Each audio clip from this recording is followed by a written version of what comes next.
Bölge ekonomisi son 30 yılda gerek bölge içerisinde bir çatışma sürecinden dolayı maalesef istediği bir şekilde gelişemedi.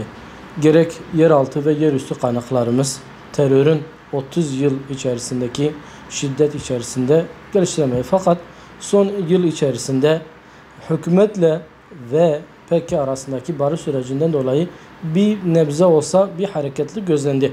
Fakat etraftaki illerle kıyaslandığımız takdirde bir Antep gibi ve en yakınımıza Urfa'ya kıyaslandığı takdirde bölge ekonomimizin çok gerisinde olduğunu söyleyebiliriz. Büyük yatırım diyebileceğimiz yatırımlarımız ne devlet tarafından yapılabildi, özel de zaten olan çatışma sürecinde korktuğu için herhangi bir yatırım yapma olanağı bulamadı.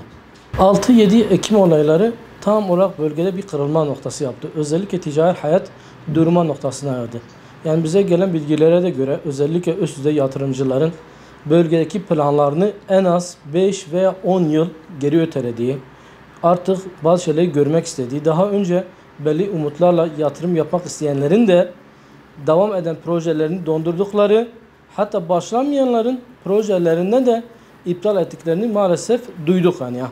Ve en son siz de takdir edin, valiliğin açıklamasıyla yani 3000'e yakın insanın bölgeyi terk etmesi. Çevremizde de bunu gördük. Özellikle yatırımcı arkadaşların mevcut yatırımlarını yani donuk bir seviye yaptı. Eğer başlamadığı takdirde de bunu 5-10 yıl geri ötediklerini maalesef gördük yani. Yatırım yapmak isteyenlerin ülkede çok olumsuz bir şekilde etkili. Zaten vergi oranları zaten yüksek bir oranda. Bunun üzerine de PKK'nın özellikle gelen yatırımcıları huzursuz etmemesi, vergi adı altında haraç toplaması çok büyük olumsuzluklar neticelerini verdi.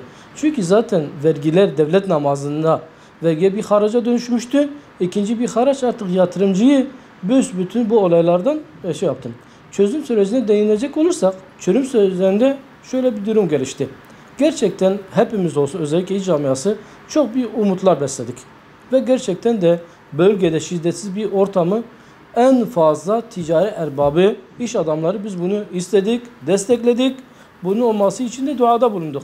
Ancak görünen odur ki çözüm süreci bir tarafın, bir bölgenin bir tarafa özellikle PKK ve HDP yandaşlarına peşkeş çekilmedi şeklinde oldu. Devlet bir bakıma buradan ayrıldı. Tabi yatırımcı devletin bir emniyeti görmediği zaman para ve sermaye ürkek bir kuş gibidir. Eğer orada bir şiddeti gördüğü takdirde ilk orayı terk edecek olan sermayedarlardır. Ve bunu biz 6-7 Ekim olaylarında daha önce de bunu biliyorduk fakat 6-7 Ekim olaylarıyla bu daha gün yüzüne çıktı. Artık aşikar oldu. Söylediklerimiz ve iş adamlarımızın sesi çıkmıyordu. Belki buradaki STK'ların sesleri de çıkmıyordu.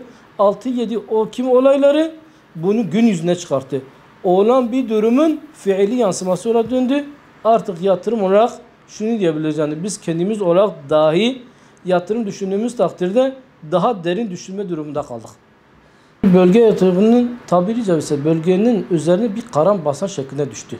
6-7 Ekim olayları. Zaten dediğimiz gibi büyük yatırımcımız yoktu. Tek tük yatırımcı özellikle devletin bu çözüm sürecinin ortamını düzeleceğini kanaatiyle gelen iş adamları da maalesef geri gitme zorunda kaldı. Yani 6-7 Ekim olayları ve şiddet sarmayı bölgeye yapılabilecek en büyük ihanet şeklinde düşünebiliriz yani bu konuda. O yüzden yani şunu diyebilirim, ekonomimiz en az 5 ve 10 sene her zaman daha önce de söyledim geri gitti. Yetkililerde ilk baştaki beklentimiz bölgede huzur ortamını sağlamasıdır. Kamu düzeyinin PKK ve yandaşlarına bırakılmamasıdır. Toplumda bir çözüm süreci yürütülecekse Kürt bölgesinin, bu bölgenin bütün dinamikleriyle birebir görüşülmelidir. Özellikle İslami camiaların, iş adamlarının, STK'larının tavsiyelerini de dikkate alıp o şekilde bir değerlendirme yoluna gidilmesidir. Yalnızca bir kısım fırkayla, Kürtlerin tepkisiyle kendini iddia edenlerle bu sorun çözülemeyeceği özellikle 6-7 Ekim olaylarında bunu görebildik yani ya. Yani bu çözüm süreci devlet birileriyle bunu görüştüğü takdirde diğerlerinin de büyük sıkıntıları ortaya çıktığını hep beraber bunu görebildik.